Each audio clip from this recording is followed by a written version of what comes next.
Пријатели, добар ден и добре дојдовте во роденденсково издание и рубриката Прашања и одговори со Јосиф. Ова што го гледате, што јас сум седнат, ќе го видите само еднаш. Роденденски исклучиво ми дозволија да поседам денеска.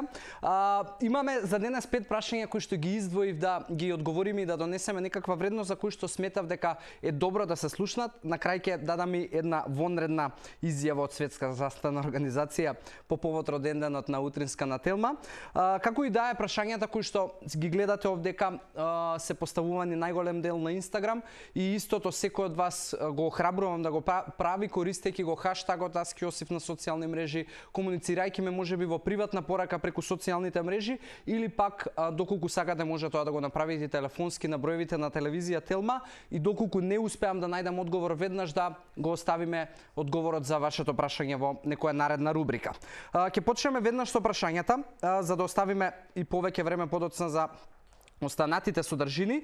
И првото прашање ни доаѓа од Симона Џуковска, која што прашува колку мед на дневно ниво е препорачливо да се јаде ако сакаш да направиш замена на бел шеќер. Симона, медот ти е многу подобра опција од белиот шеќер кој што сите ние го имаме дома, од причина што е природен шеќер и секој од нас знае дека е добро да се јаде и дека е здрав, но доколку прашањето ти е дека ако можеби твоите 2 реда на чоколадо и 3 кафења со шекер сакаш да ги замениш со мед, тогаш нема да постигнеш никаква промена и резултат кој што можеби ти го бараш. Многу луѓе имаат проблем со тоа дека нивните потреби за шекер и преголемото конзумирање можеби на благо сакаат да го заменат со некои алтернативи, а тоа значи дека не сакам јас да го исфрлам благово, но сакам да продолжам да најдам извор можеби кој што ќе ми биде поздрав и подобар. Но тоа не постои. Шекер е шекер. Ако ти внесуваш повеќе шекер од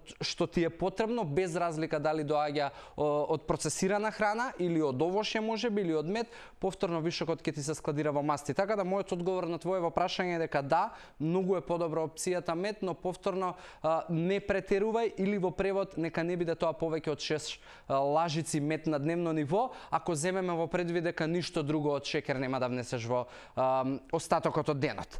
Второто прашање ни доаѓа од Чати, кој што прашува дали може да ми кажеш некој рецепт за имунитет, таму сум слаб.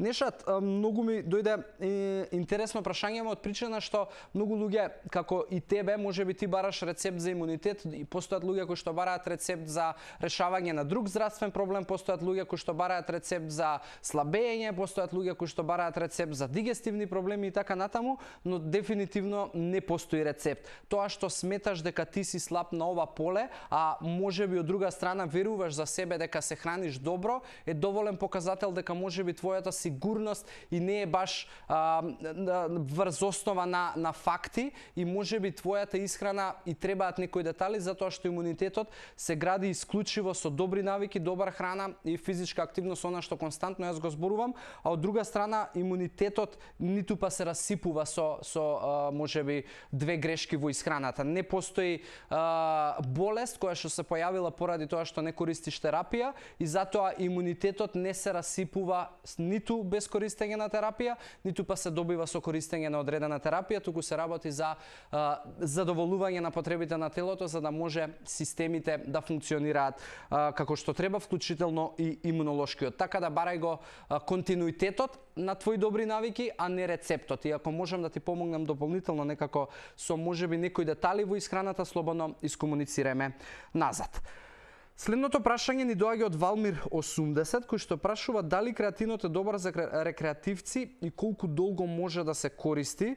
Валмир, креатинот ти е практично број 1 додаток во исхрана кој што го користат вежбачи, луѓе кои што се физички активни, и тоа ти е практично креатиното возможува олеснување на рециклирањето на аденозин трифосфат или во превод тоа ти е валутата за енергија, имено кај клетките мускулни и во мозокот.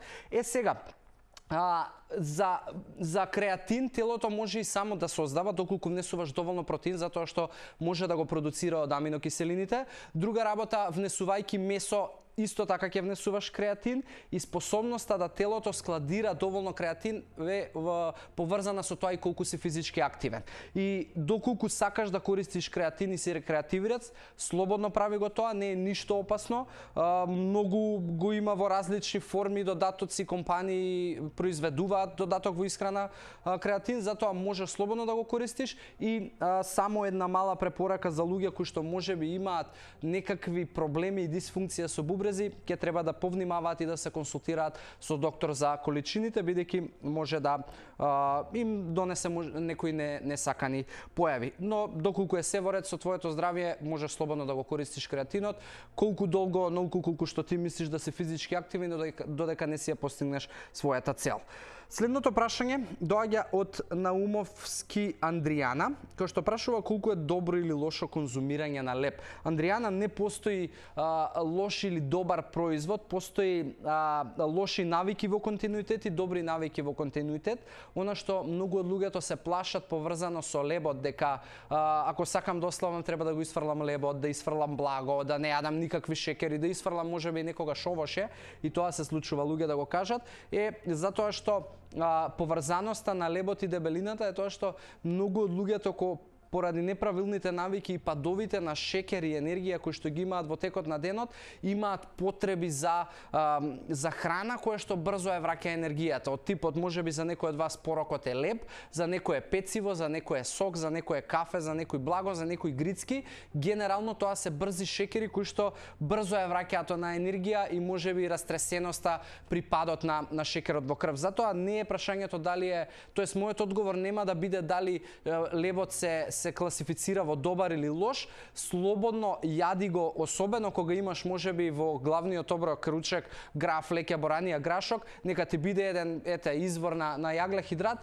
По можност ако можеш нека ти биде интегрален, но немој да се плашиш од лебот, затоа што храната на никого од нас не ни е пријател. Лебот нашите предци, баби и дедовци го конзумирале секојдневно, па никогаш немале проблем, затоа што изворот на лебот бил од дворот и од друга страна имале редовни оброци, се знаело кога се појадува, се знаело кога се руча, се знаело кога се вечера, немале избор на процесирана храна и затоа немале проблеми. Затоа немој да се плашиш од конзумирањето на леб. И последното прашање ни доаѓа телефонски од Боби, кој што не прашува дали долго користење на протеински прашоци може да биде штетно.